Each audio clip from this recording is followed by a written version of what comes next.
लोग कहेंगे आप साधु हैं कि बॉलीवुड के समीक्षक हैं? साधु का अर्थ क्या होता है? साधु हिमालय में बैठ के बताए कि यहां कितना बर्फ है, जंगल में बैठ के बताए कि कितना पेड़ बचा हुआ है। यही काम है उसका। What do you mean by sadhu? साधु संत का ये सब काम नहीं। अब भैया साधु संत कहते किसको हैं? महापुरुष जरा बताओ तो। आपको तो भगवान के विषय में बोलना चाहिए। हम बैठ के उद्धव और गोपी का संवाद करते रहें और उधर 51% वो हो जाए, उसके बाद हमको तो याद रहेगा नहीं कि हम भारत में हैं कि कहां हैं। उद्धव गोपी का संवाद करते रहे, आके गर्दन कट जाए।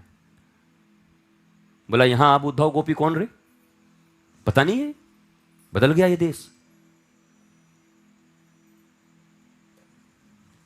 आप करते रहिए बैठ के मंच पर उद्धव गोपी,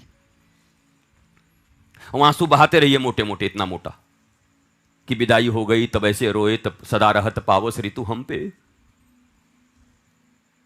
पावस तो आने ही वाला है। जो हालत है भारत की, हिंदुस्तान की जो हालत है, हिंदुइज्म की जो हालत है, सनातन धर्म की जो हालत है, पावस ऋतु ही आने वाला है तुम्हारे ऊपर।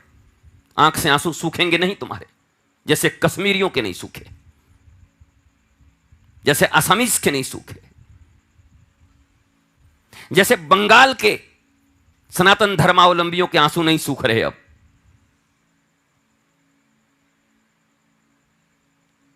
घर में पूजा करना मुश्किल हो गया।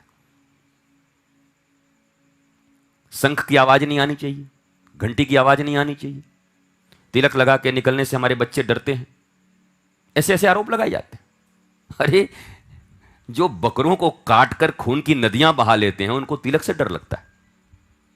भाई मजाक का भी सीमा होता है। क्या मजाक करते हो?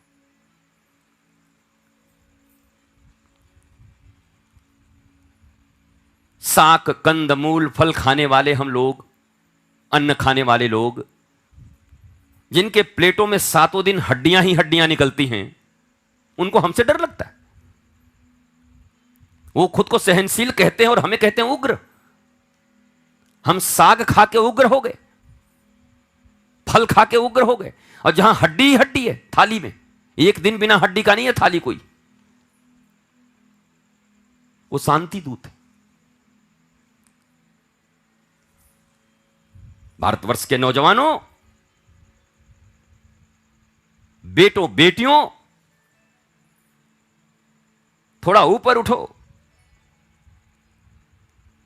चूहे के बिल में घुसे हुए और मल्टीप्लेक्स और मॉल और पब, इससे जरा बाहर निकलो।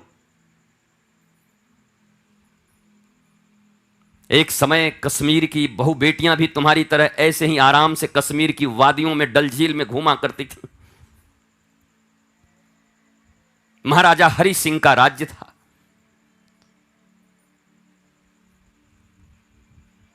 कहते थे इस भारतवर्ष में, इस एशिया में कहीं स्वर्ग है तो कश्मीर में है, कश्मीर में है, कश्मीर में है। नरक बना दिया।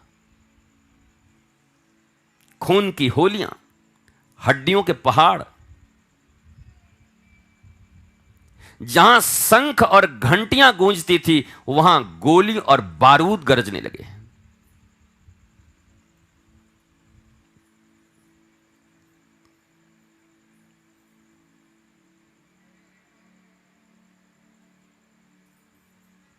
जहां भोलेनाथ के भस्म टीका लगाए जाते थे वहां